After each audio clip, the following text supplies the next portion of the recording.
আগে ঘুষ দিতাম 1 লাখ টাকা, এখন দিই 5 লাখ টাকা। পুলিশের কোনো পরিবর্তনই হয়নি, বরঞ্চ তারা আরো সুযোগ নিয়ে যে একবার বলে যে মিলিটারির কাছে যাও, আরেকবার বলে যে কোর্টে যাও, এভাবে পুলিশ তার দায়িত্ব এড়িয়ে চলার চেষ্টা করছে। যে আমি নিজে 15 বছরে 11 বার জেলে গেছি। আমি এই জন্য কথা বলছি যে 11 বার জেলে গিয়ে সেখানে কয়েক বছর জেলে থাকলে সেই অবস্থাটা রাজনীতির কীভাবে দাঁড়ায় আমার দলের ক্ষেত্রে, আমার কর্মীদের ক্ষেত্রে, সেটা আপনারা খুব ভালো করে বোঝেন। 60 লক্ষ মানুষের বিরুদ্ধে মিথ্যা মামলা, কমপ্লিটলি 60 লক্ষকে বিশ্বাস করতে চায় না।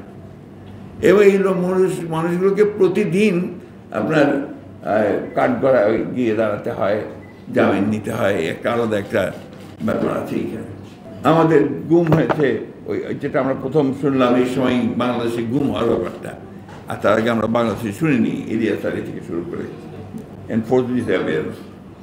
এই অবস্থাগুলো চলে বাংলাদেশের রাজনৈতিক যে কাঠামোটা, এটাকে একেবারে পুরোপুরি ধ্বংস করে ফেলা হয়েছে।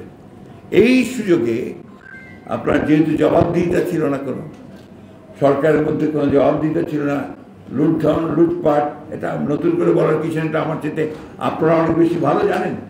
বারবার আমরা রাস্তায় নেমেছি, বারবার কথা বলছি, মানুষকে সংগঠিত করার চেষ্টা করেছি।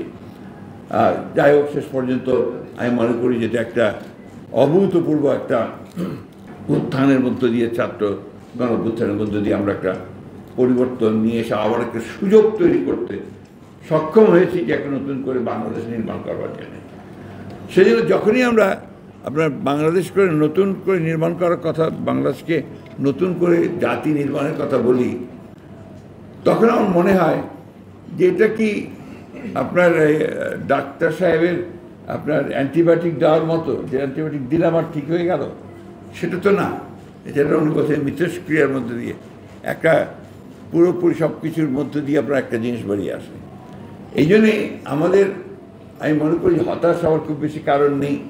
সমস্যা তো আছে, প্রতিদিন সমস্যা, প্রতিদিন নেগেটিভ সমস্ত আপনার কথাবার্তা আসছে মিডিয়াতে, বিভিন্ন জায়গায় আলোচনা হয়েছে। আপনার সোশ্যাল মিডিয়া, সেই সোশ্যাল মিডিয়ার যে একটা ভয়াবহতা এই সমাজকে গ্রাস করে ফেলছে, এটা আপনারা কতটুকু উপলব্ধি করছেন আমি জানি না। আমার মনে হয় সরকারের উপদেষ্টা মধ্যে এখানে আছেন, ওনারা খুব ভালো করে উপলব্ধি করছেন যে আপনার যে মব তৈরি করার যে ব্যাপারটা, সেটা কীভাবে সরকারকে আপনার মাঝে মাঝে আক্রমণ করছে। শাসনের ক্ষেত্রে যেটা বলা হয়েছে, মনে হয় আপনার গভর্নেন্স তো আসলে এখন সেক্রেটারিয়েটে কিছুটা থাকতে পারে, বাইরে গভর্নেন্স বলতে খুব বেশি কিছু নাই, চলছে আপনার সবাই মিলে কোঅপারেট করছে বলে চলছে। আমি গতকালই একজন বড় ব্যবসায়ী আমার সঙ্গে দেখা কথা হলো, তিনি বলছিলেন যে আগে ঘুষ দিতাম 1 লাখ টাকা, এখন দিই 5 লাখ টাকা। এটা আমি জানি না প্রফেসর মহোদয় এটাকে কীভাবে দেখবেন, অন্যভাবে মনে করবেন কিনা, but that's the truth, that's the reality. পুলিশের কোনো পরিবর্তনই হয়নি, বরঞ্চ তারা আরও সুযোগ নিয়ে যে একবার বলে যে মিলিটারির কাছে যাও, আরেকবার বলে যে কোর্টে যাও, এভাবে পুলিশ তার দায়িত্ব এড়িয়ে চলার চেষ্টা করছে। কারণ তারা তো আসলে কনফিডেন্সই নেই। পুলিশ তো সেই পুলিশ না যে আপনার কনফিডেন্স নিয়ে কাজ করতে পারে, কারণ তারা তো আপনার ওই বিগত সরকারের সেই সমস্ত অপকর্মগুলোর সঙ্গে জড়িত ছিল। ফলে এই জিনিসটা এত সহজ নয়। আমি যে জিনিসটা বলতে চাচ্ছি, এই জিনিসটা এত সহজ নয়। এ থেকে রাতারাতি আমরা সব কিছুকে বদলে ফেলতে পারবো না।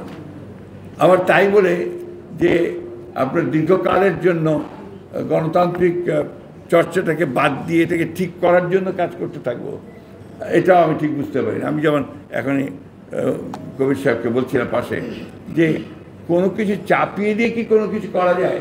একটা প্রক্রিয়া দরকার হয়, প্রসেস দরকার হয়। গণতন্ত্রকে তার প্রক্রিয়ার মধ্যে দিয়ে চলতে দিতে হবে।